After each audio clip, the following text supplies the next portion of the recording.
Hi all, mid cap ഡോക്ടറിൻ്റെ post market and pre മാർക്കറ്റിലേക്ക് എല്ലാവർക്കും സ്വാഗതം. അപ്പോൾ നമ്മളെല്ലാവരും കാത്തിരുന്ന ആ സുദിനം ആഗതമായി ഇല്ലേ? എല്ലാവരും കാത്തിരുന്നു, പുലി വരുന്നേ പുലി വരുന്നേ പുലി വരുന്നേ എന്ന് പറഞ്ഞ അവസാനം പുലി വന്നു. വന്നപ്പം കുറച്ച് പേർക്കൊക്കെ ഓടി രക്ഷപ്പെട്ടു, കുറച്ച് പേർക്ക് പെട്ടുപോയി. പറഞ്ഞതിൻ്റെ അർത്ഥം നിങ്ങൾക്ക് മനസ്സിലായി എന്ന് ഞാൻ വിചാരിക്കുന്നു. ഓക്കെ, അപ്പം ഇന്ന് മാർക്കറ്റിൽ നമ്മൾ ഇന്നലെ രാത്രി തന്നെ സത്യം പറയുന്നത് രാത്രി ആരും ഉറങ്ങി കാണത്തില്ല. എല്ലാവരും ഗിഫ്റ്റ് നിഫ്റ്റിയുടെ ചുറ്റും വട്ടം കൂടിയിരുന്ന് കഥ പറയുമായിരുന്നാണ് എൻ്റെ വിശ്വാസം. അപ്പോൾ ഗിഫ്റ്റ് നിഫ്റ്റി ഏകദേശം 800-900 പോയിൻ്റൊക്കെയാണ് ഗ്യാപ്പ് അപ്പ് കാണിച്ചത്. എങ്കിലും രാവിലെ 1200 പോയിൻ്റിനടുത്തുള്ള ഗ്യാപ്പ് അപ്പാണ് ആര് കാണിച്ചത്? നമ്മളുടെ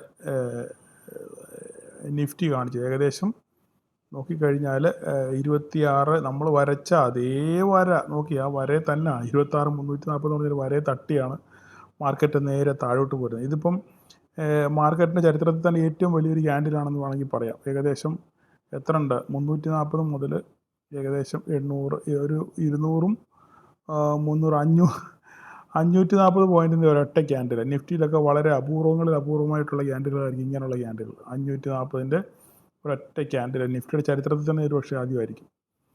അപ്പം മാർക്കറ്റ് നമ്മൾ പ്രതീക്ഷിച്ചതാണ്. എപ്പോഴാണോ താരിഫിൻ്റെ പ്രശ്നം സോൾവ് ആകുന്നത് അന്ന് മാർക്കറ്റിൽ ഒരു റാലി നടക്കും എന്ന് നമുക്ക് എല്ലാവർക്കും അറിയാം. പക്ഷേ അത് എന്നുള്ളതാണ് ചോദ്യം. ആദ്യം നവംബറായി, ഡിസംബറായി, ജനുവരിയായി, ഇങ്ങനെ നീണ്ട് പോയിക്കൊണ്ടിരിക്കുകയാണ്. എന്തായാലും ഒരു സുപ്രഭാതത്തിൽ ട്രംപിന് അലിവ് തോന്നി, അല്ലെങ്കിൽ നമ്മുടെ മോദി സാറ് അങ്ങോട്ട് വിളിച്ച് റിക്വസ്റ്റ് ചെയ്യുകയോ എന്തോ ഇതിൻ്റെ ഇടയിൽ നടന്ന അന്തർധാര എന്താണെന്ന് നമുക്കറിയത്തില്ല. ആ അന്തർധാരയ്ക്ക് അനുസൃതമായിട്ട് ഒറ്റയടിക്ക്, സാധാരണ നമ്മളെല്ലാം പ്രതീക്ഷിച്ച് 25% ആദ്യം കട്ട് ചെയ്യും, പിന്നെ താരിഫ് വരുന്നതാണ് വിചാരിച്ചത്. പക്ഷേ ഒറ്റയടിക്ക് താരിഫ് കട്ട് ചെയ്ത് 18%. ഈ 18% എന്ന് പറയുന്ന കണക്ക് നോക്കുമ്പം ബംഗ്ലാദേശിന് 20%, ഓക്കെ, പാകിസ്ഥാന് 19%, നമുക്ക് 20%. ഏകദേശം നമ്മുടെ ചൈനയ്ക്ക് കാണും 32% കണ്ടാണെന്നാണ് എൻ്റെ ഓർമ്മ. അപ്പം തമ്മിൽ ഭേദം തൊമ്പൻ എന്ന് പറയുന്ന പോലെ നമ്മൾക്ക് ആണ് ഇപ്പോൾ ഏറ്റവും നിലവിൽ കുറവ് താരിഫ്. നമ്മുടെ അടുത്തുള്ള രാജ്യങ്ങളെ അപേക്ഷിച്ച് നോക്കുകയാണെന്നുണ്ടെങ്കിൽ നമുക്കിപ്പം നിലവിൽ കുറവുള്ളത് നമുക്കാണ് 18%. ഓക്കെ, അപ്പോൾ നമ്മളൊരു കാര്യം മറന്നു പോകില്ല. അതിൽ ഈ 18% താരിഫ് അടിച്ച് പറയുമ്പോൾ നമ്മൾ സന്തോഷിക്കേണ്ട ഒരു ചിന്ത നമ്മുടെ മനസ്സിൽ എപ്പോഴും ഇരിക്കണം. നിലവിൽ നമുക്കുള്ള താരിഫ് എന്ന് പറഞ്ഞാൽ, നേരത്തെ നിലവിലുണ്ടായിരുന്ന താരിഫ് എന്ന് പറഞ്ഞു കഴിഞ്ഞാൽ 0 to 9% ആയിരുന്നു. നമുക്ക് അമേരിക്കയോടുള്ള എക്സ്പോർട്ടിന് ഉള്ള നമ്മുടെ താരിഫ് അവർ അങ്ങോട്ടുള്ള ഇതിനുള്ള അവർ കണക്കാക്കിയിരുന്ന താരിഫ് 0 മുതൽ 9% വരെ. ആ സംഭവമാണ് ഇപ്പം ടോട്ടലി 18% അയക്കുന്നത്. അപ്പം പ്രത്യക്ഷത്തിൽ കണക്ക് കൂട്ടുകയാണെന്നുണ്ടെങ്കിൽ സംഗതി എന്താണ്? നഷ്ടമാണ്. പക്ഷേങ്കിൽ ഇത്രയും നാളും ഇങ്ങനെ വലിയ കോലാഹലമൊക്കെ ഉണ്ടാക്കിയത് കൊണ്ട് 50%-ൽ നിന്ന് 18% ആക്കിയപ്പോഴുള്ള മാർക്കറ്റിൻ്റെ ഒരു റാലിയാണ്. തത്വത്തിൽ ഇത് നമ്മൾ ചിന്തിക്കുകയാണെന്നുണ്ടെങ്കിൽ നമുക്ക് നഷ്ട കച്ചവടമാണ്. പക്ഷേ ആ കച്ചവടം തൽക്കാലം അവിടെ മാറ്റി വെക്കുക. കാരണം കഴിഞ്ഞ ഒരു വർഷമായിട്ട് ഇതിന് ചുറ്റും കിടന്ന് കറങ്ങുന്ന മാർക്കറ്റായിരുന്നു നമ്മുടെ മാർക്കറ്റ്, അല്ലേ? അപ്പം അതുകൊണ്ട് അതിനകത്ത് ഉള്ള ഒരു പോസിറ്റീവ്നെസ്സാണ് ഇപ്പോൾ കാണുന്നത്. എന്തായാലും നമ്മൾ വേറൊരു കാര്യത്തോട് ചിന്തിക്കണം. ഇതിൻ്റെ ഇടയിൽ തന്നെ അമേരിക്ക ഒഴിച്ച് ബാക്കിയുള്ള മറ്റ് അനേക രാജ്യങ്ങളുമായിട്ട് ഫ്രീ ട്രേഡ് ഡീല് നമ്മൾ കരാർ പങ്കുവച്ചിട്ടുണ്ട്, അത് കരാർ ഒപ്പിട്ടിട്ടുണ്ട്. അപ്പം നമ്മളുടെ എക്സ്പോർട്ട് ഡൈവേഴ്സിഫിക്കേഷൻ വന്നു. അതായത് അമേരിക്കയിലോട്ട് കയറ്റിവിടുന്ന സാധനം നമ്മൾ പല രാജ്യങ്ങളായിട്ട് ഡൈവേർട്ട് ചെയ്ത് എന്ത് ചെയ്തു, കയറ്റിവിട്ട് പല രാജ്യങ്ങൾക്ക് വേണ്ടി വിഭാഗിച്ചു കൊടുത്തുകൊണ്ട് അത്ര വലിയ പ്രതിസന്ധി നമ്മളെ സംബന്ധിച്ചിടത്തോളം ഇല്ല. ഉണ്ട്, എങ്കിലും അത്ര വലിയ പ്രശ്നങ്ങൾ നിലവിലില്ല. കാരണം ഈ സംഭവങ്ങളൊക്കെ വിഭജിച്ച് നമ്മൾ പല രാജ്യങ്ങൾക്കും കൊടുത്തു. എങ്കിലും അമേരിക്ക നമുക്ക് തള്ളാൻ പറ്റത്തില്ല. അത് മാത്രമല്ല, നമ്മൾ റഷ്യൻ ഓയിൽ മേടിക്കുന്നില്ല എന്ന് പറഞ്ഞു കഴിഞ്ഞപ്പം വെനസ്വേലയിൽ നിന്ന് ഓയിൽ വാങ്ങിച്ചോളാൻ ഞാൻ ഇന്നലെ ഓൾറെഡി പറഞ്ഞതാണ്. വെനസ്വേലയിൽ നമുക്ക് ഓയിൽ മേടിക്കാനുള്ള അനുവാദം നമുക്ക് കിട്ടി. അപ്പോൾ ആ രീതിയിൽ നമുക്കൊരു പോസിറ്റീവ്, കാരണം നമുക്ക് ചീപ്പ് ക്രൂഡ് കിട്ടണം, ലാഭം ഉണ്ടാക്കണം. അതാണ് നമ്മുടെ വിഷയം. നമുക്ക് എവിടെ നിന്ന് സാധനം കിട്ടിയാലും കുഴപ്പമില്ല. പിന്നെ ഈ വെനസ്വേലയിൽ നിന്ന് കിട്ടിയ ക്രൂഡിന് കുറച്ച് കട്ടി കൂടുതലാണ്. അപ്പോൾ അത് നമ്മൾ പ്രോസസ്സ് ചെയ്യാൻ അതിന് പ്രത്യേക സംവിധാനങ്ങളൊക്കെ വേണം.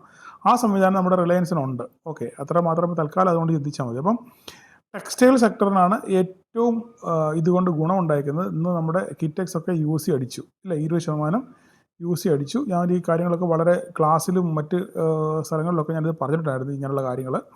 അപ്പോൾ എത്ര പേരത് ഓർക്കുന്നുണ്ടെന്ന് എനിക്കറിയത്തില്ല. അപ്പോൾ ഇന്നത്തെ മാർക്കറ്റിലോട്ട് നമുക്ക് വരാം. ഇനി മാർക്കറ്റിൽ ഫർദറായിട്ട് എന്താണ് സംഭവിക്കാൻ പോകുന്നത്? മാർക്കറ്റ് 1200 പോയിന്റ് ഗ്യാപ്പ് അപ്പിൽ ഓപ്പൺ ചെയ്തതിന് ശേഷം നല്ല രീതിയിൽ മാർക്കറ്റ് താഴെ. ഇവിടെ നമ്മൾ ശ്രദ്ധിക്കേണ്ട 1-2 കാര്യങ്ങളാണ് ഞാൻ ഈ പറയാൻ പോകുന്നത്. നിങ്ങൾ ശ്രദ്ധിച്ച് കേൾക്കുക.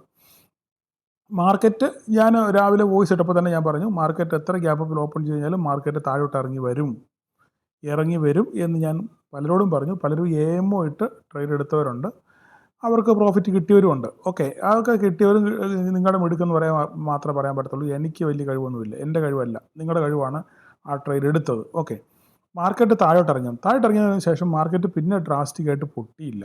ഞാൻ ഗ്രൂപ്പിൽ മെസ്സേജ് ഇട്ടായിരുന്നു 25,687 എന്ന് പറയുന്ന ഒരു ക്രൂഷ്യൽ സപ്പോർട്ടാണ്. ഇതിന് താഴോട്ട് മാർക്കറ്റ് പോയെങ്കിൽ മാത്രം നമ്മൾ പേടിക്കേണ്ടോ, ഇല്ലെങ്കിൽ മുകളിൽ നിൽക്കുകയാണെന്നുണ്ടെങ്കിൽ മാർക്കറ്റ് സസ്റ്റെയിൻ ചെയ്ത് കഴിഞ്ഞാൽ നമുക്കൊരു അപ്സൈഡ് പ്രതീക്ഷിക്കാമെന്ന് പറഞ്ഞു. മാർക്കറ്റ് അതേ പോയിന്റിൽ 687 തന്നെ മാർക്കറ്റ് എന്ത് ചെയ്തു, ഇങ്ങനെ ആടിക്കളിച്ച് സസ്റ്റെയിൻ ചെയ്ത് ഇങ്ങനെ നിന്നു.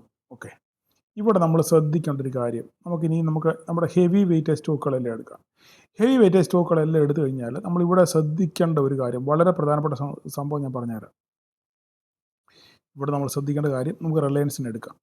റിലയൻസ് ഇതുപോലെ തന്നെ വലിയ ഗ്യാപ്പിൽ ഓപ്പൺ ചെയ്തു, അതിനുശേഷം ഒറ്റ ക്യാൻഡിൽ താഴോട്ട് വന്നു, കൺസോൾട്ടേഷൻ. ഈ മാർക്കറ്റ് പിന്നെ പൊട്ടിയില്ല. നമ്മൾ വരച്ച വരയൊക്കെ കൃത്യമാണ്. 1434 സപ്പോർട്ട് എടുത്ത് ഇതിന് താഴോട്ട് പോയില്ല, സസ്റ്റെയിൻ ചെയ്തു ഇല്ലേ. ആ ഫസ്റ്റ് ക്യാൻഡിൽ ഞാൻ പറഞ്ഞല്ലോ, രാവിലെ ഇത്രയും വലിയ ഹ്യൂജ് ഗ്യാപ്പ് വന്നു കഴിഞ്ഞപ്പം അത് ഒരു ക്യാൻഡിൽ പ്രോഫിറ്റ് ബുക്കിംഗ് വരുന്നുള്ള ഉറപ്പാണ് ഇല്ലേ. അതിനുശേഷം മാർക്കറ്റ് കൺസോൾട്ടേറ്റ് ചെയ്ത് ഫർദറായിട്ട് താഴോട്ട് വീണില്ല. 1 റിലയൻസ്, 2 HDFC നോക്കി കഴിഞ്ഞാലും സെയിം പാറ്റേൺ, നമ്മുടെ ട്രെൻഡ് ലൈൻ തട്ടി അവിടെ നിന്നു. ICC നോക്കുകയാണെന്നുണ്ടെങ്കിൽ അതേ സെയിം പാറ്റേൺ, കോട്ടക് ബാങ്ക് നോക്കുകയാണെന്നുണ്ടെങ്കിൽ അതേ സെയിം പാറ്റേൺ, ഇൻഫിൻ TCS ആണെന്നുണ്ടെങ്കിലും എല്ലാം എന്ത് ചെയ്യണം, ആ പാറ്റേണിൽ തന്നെ നിന്ന് ഒരു പരിധി വിട്ട് ആരും വലിയ മൂത്തപ്പന്മാരൊന്നും ആരും എന്ത് ചെയ്തില്ല, ഒരു പരിധി വിട്ട് എന്ത് ചെയ്തില്ല, സാധനം താഴെ പോയില്ല, പിടിച്ച് നിൽക്കാൻ ശ്രമിച്ചു. ഇതിൽ നിന്ന് നമ്മൾ എന്താണ് മനസ്സിലാക്കേണ്ടത്? ഇതിൽ നിന്ന് നമ്മൾ മനസ്സിലാക്കേണ്ട കാര്യം, മാർക്കറ്റ് ഇതിനെ എന്താ പറയുന്നത്, ഈ ട്രേഡ് ഡീലിനെ അംഗീകരിച്ച് ഒരു മുമ്പോട്ട് പോകാനുള്ള ഒരു പോസിറ്റീവ് എനർജി ആയിട്ട് ഇതിനെ കണക്കാക്കുന്നു എന്നാണ് ഇത് സൂചിപ്പിക്കാനുള്ളത്. ഓക്കെ, മനസ്സിലായി പറഞ്ഞേ. അതായത് അല്ലെങ്കിൽ എന്ത് ചെയ്യണം, ഈ സംഭവം പൊട്ടി താഴോട്ട് തന്നെ വരണം. പക്ഷെ വന്നില്ല. കാരണം മാർക്കറ്റ് ആ ഏരിയയിൽ തന്നെ കൺസോളിഡേറ്റ് ചെയ്ത് മുകളിലേക്ക് ഒരു ഊർജ്ജം സംഭരിക്കുന്നു എന്ന് വേണം നമ്മളിതുകൊണ്ട് മനസ്സിലാക്കാൻ. ഇന്ന് രാത്രിയാകുമ്പോഴത്തേക്കും ഈ ട്രേഡ് ഡീലുമായിട്ട് ബന്ധപ്പെട്ട് പല ഊഹാപോഹങ്ങളും മാർക്കറ്റിൽ കറങ്ങി നടക്കാൻ സാധ്യതയുണ്ട്. പല ഊഹാപോഹങ്ങളും, അതായത് ഈ ട്രേഡ് ഡീലിൻ്റെ നൂലാമാലകൾ എന്തൊക്കെയാണ്, ഇതിനെ കൂലങ്കഷമായിട്ട് അറുത്ത് മുറിച്ച് കീറി വരഞ്ഞ് എന്തൊക്കെയാണ് അതിലെ സംഭവങ്ങൾ, നെഗറ്റീവും പോസിറ്റീവും ഒക്കെ ഇന്ന് രാത്രികളോടെ അനലിസ്റ്റുകൾ ഇത് കടന്ന് മൊത്തത്തിൽ ഇത് ചിക്കിച്ചകയും. ഓക്കെ, അപ്പോൾ ഇതിനകത്തിൽ പല ന്യൂസുകളും വരും, പോസിറ്റീവായിട്ടുള്ള ന്യൂസുകൾ വരും, നെഗറ്റീവായിട്ടുള്ള ന്യൂസുകൾ വരും. അപ്പം ഈ ന്യൂസുകൾ നമ്മൾ വാച്ച് ചെയ്യണം. ഓക്കെ, അത് എത്രത്തോളം നമ്മുടെ മാർക്കറ്റിനെ സ്വാധീനിക്കും, എത്രത്തോളം നമ്മുടെ എക്കണോമിയെ ബാധിക്കും എന്നുള്ള കാര്യം നിങ്ങൾ കൂലങ്കഷമായിട്ട് വളരെ വിശദമായിട്ട് നിങ്ങൾ അതിനെ അനലൈസ് ചെയ്യണം. കാരണം നമുക്കറിയത്തില്ല ഇതിനകത്ത് ഒളിഞ്ഞിരിക്കുന്ന കാര്യങ്ങൾ എന്തൊക്കെയാണെന്നുള്ള കാര്യം. അപ്പോൾ അത് നമ്മൾ കൃത്യമായി മനസ്സിലാക്കണം. യൂട്യൂബും മറ്റ് പത്രമാധ്യമങ്ങളൊക്കെയിലൂടെ നമ്മൾ കാര്യങ്ങൾ മനസ്സിലാക്കി വേണം ഫർദറായിട്ട് അടുത്ത സ്റ്റെപ്പ് നമ്മൾ വെക്കാൻ. അപ്പം മാർക്കറ്റ് ഇവിടെ കൺസോൾട്ടേറ്റ് ചെയ്തതുകൊണ്ട് നാളെ നമുക്ക് എന്താ നോക്കേണ്ടത്?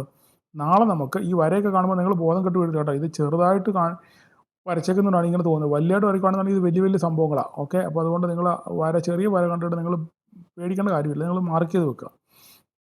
നാളെ നമുക്ക് എന്താ സംഭവിക്കുകയെന്ന് വെച്ചാൽ, നിഫ്റ്റിക്കകത്തിൽ ഈ 687 എന്ന് പറയുന്നത് വളരെ ക്രൂഷ്യലാണ്. ഇത് സസ്റ്റെയിൻ ചെയ്യുന്നുണ്ടോ നോക്കുക, വേറെ ഒന്നും നോക്കാനില്ല. ഇത് സസ്റ്റെയിൻ ചെയ്താൽ മാർക്കറ്റ് ഫർദറായിട്ട് മുകളിലോട്ട് പോകും. മനസ്സിലായില്ലേ? ഈ 687 നമുക്ക് സസ്റ്റെയിൻ ചെയ്ത് കിട്ടണം, എങ്കിൽ മാത്രമേ നമുക്കൊരു അപ്സൈഡ് ഉള്ളൂ. ഇല്ലെങ്കിൽ നമുക്ക് അപ്സൈഡില്ല, മാർക്കറ്റ് വീണ്ടും താഴോട്ട് ഇറങ്ങാനുള്ള സാധ്യത ഉണ്ട്. അപ്പോൾ നാളെ നമുക്ക് നോക്കേണ്ടത് ഇതാണ് തലവര. 687 എന്ന് പറഞ്ഞ പോയിന്റ് നമുക്ക് നിർണായകമാണ്. നാളെ ഇവനായിരിക്കും നമ്മുടെ തലവര തീരുമാനിക്കുന്നത്. അല്ല, മാർക്കറ്റ് മുകളിലോട്ട് ഗ്യാപ്പപ്പിൽ ഓപ്പൺ ചെയ്യുകയാണെന്നുണ്ടെങ്കിൽ പിന്നെ നമ്മൾ ഈ ഹൈ നമ്മൾ മാർക്ക് ചെയ്യണം. ഈ ഹൈ നോക്കി വേണം നമ്മൾ ട്രേഡ് ചെയ്യാൻ. അപ്പം വേറെ കൂടുതലൊന്നും പറയാൻ പറ്റത്തില്ല. കാരണം ഇന്ന് രാത്രി മറ്റേ ഡേറ്റ വരണം. ആ ഡേറ്റ വരുമ്പോൾ FIS ഷോർട്ട് അഴിച്ചു വിട്ടിട്ടുണ്ടോ എന്നുള്ള കാര്യം ആ ഡേറ്റയ്ക്ക് അതിൽ ഇമ്പോർട്ടൻ്റ് ആണ്. ആ ഡേറ്റ വന്നതിന് ശേഷം മാത്രമേ നമുക്കൊരു ഫർദർ സ്റ്റെപ്പ് നമുക്ക് പറയാൻ പറ്റത്തുള്ളൂ. അത് നമുക്ക് രാവിലത്തെ വോയിസിനകത്ത് ഞാൻ പറയാം. എങ്കിലും ഡേറ്റ ഇടുമ്പോൾ നിങ്ങൾക്കറിയാം FISൻ്റെ പൊസിഷൻ എന്തുമാത്രം കുറച്ചിട്ടുണ്ടോ എന്നുള്ള കാര്യം നമുക്ക് കണ്ടറിയാം. ഓക്കെ, അതുപോലെ തന്നെ ബാങ്ക് നിഫ്റ്റി ആണെങ്കിലും പ്രത്യേകിച്ച് പറയേണ്ട കാര്യമില്ല, കൺസോൾട്ടേഷൻ കൂടെയായിരുന്നു. നമുക്കിവിടെ പ്രധാനമായിട്ട് ശ്രദ്ധിക്കാനുള്ളത് നമ്മുടെ മിഡ് ക്യാപ്പാണ്. മിഡ് ക്യാപ്പ് നല്ല രീതിയിൽ ഏകദേശം 944, ഇന്നലെ ക്ലോസിങ് എവിടെയാണ് നിങ്ങൾ നോക്കിക്കോണേ, 272, 800 പോയിൻ്റാണ് മിഡ് ക്യാപ്പ് ഒറ്റ സ്ട്രെച്ചിൽ കയറിയത്. അപ്പോൾ ഇന്ന് പലർക്കും മിഡ് ക്യാപ്പ് ഹോൾഡ് ചെയ്യുന്നവർക്കൊക്കെ ഭയങ്കര പ്രോഫിറ്റ് കാണിച്ചു, പക്ഷേ ആർക്കും എക്സിറ്റ് ചെയ്യാൻ പറ്റിയില്ല. ബ്രോക്കർ പണി തന്നതാണ്, ബ്രോക്കർ എക്സിറ്റ് ചെയ്യാൻ സംഭവിച്ചില്ല. കാരണം ഹ്യൂജ് പ്രോഫിറ്റായിരുന്നു. നിങ്ങൾ പലരും ഹ്യൂജ് പ്രോഫിറ്റ് കണ്ടെങ്കിൽ നിങ്ങൾ ബുക്ക് ചെയ്തപ്പോൾ അത്രയും 1, 2, 3 പ്രാവശ്യമൊക്കെ ഓർഡർ ഇട്ടതിന് ശേഷമാണ് നിങ്ങൾക്കത് പ്രോഫിറ്റ് ബുക്ക് ചെയ്യാൻ പറ്റിയത്, ഇല്ലേ? അപ്പം അത് ബ്രോക്കർമാർ പണി തന്നാണെന്ന് മാത്രമേ ഞാൻ പറയത്തുള്ളൂ. ഓക്കെ, എനിവേ എന്തായാലും അതുകൊണ്ട് നല്ല ബ്രോക്കറിലോടൊക്കെ മാറാൻ ശ്രമിക്കുക.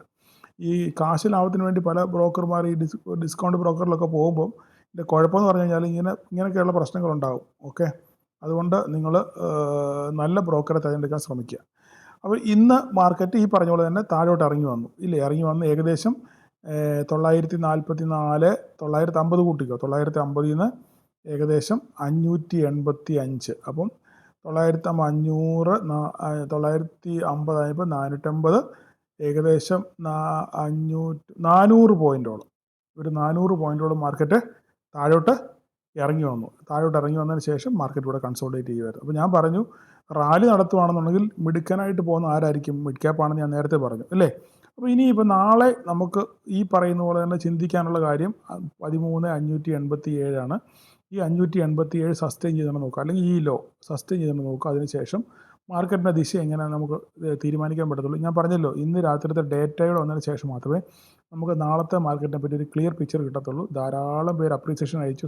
സാറിൻ്റെ എല്ലാവരും യൂട്യൂബിൽ നെഗറ്റീവ് പറഞ്ഞപ്പോൾ സാറ് മാത്രമേ ഇങ്ങനെ ഒരു വ്യൂ പറഞ്ഞുള്ളൂ എന്ന് പറഞ്ഞ് ധാരാളം അപ്രീസിയേഷൻ വന്നിട്ടുണ്ടോ? ഓക്കെ, എൻ്റെ പൊന്നു സഹോദരങ്ങൾ, എനിക്ക് ഒറ്റ കാര്യം പറയാനുള്ളൂ. ഓക്കെ, നമ്മൾ മാർക്കറ്റിനെ എങ്ങനെ വിലയിരുത്തുന്നു, അത് എന്തിൻ്റെ അടിസ്ഥാനത്തിലാണ്? പഠനത്തിൻ്റെ അടിസ്ഥാനത്തിലാണ്. നമ്മൾ കാര്യങ്ങൾ മനസ്സിലാക്കുന്നതിൻ്റെ അടിസ്ഥാനത്തിലാണ് നമ്മൾ ഒരു മാർക്കറ്റിനെ അല്ലാതെ എവിടെയെങ്കിലും 10 പേര് പറയുന്നത് കേട്ട് നമ്മൾ എന്തെങ്കിലും പറയുക എന്നുള്ളതല്ല.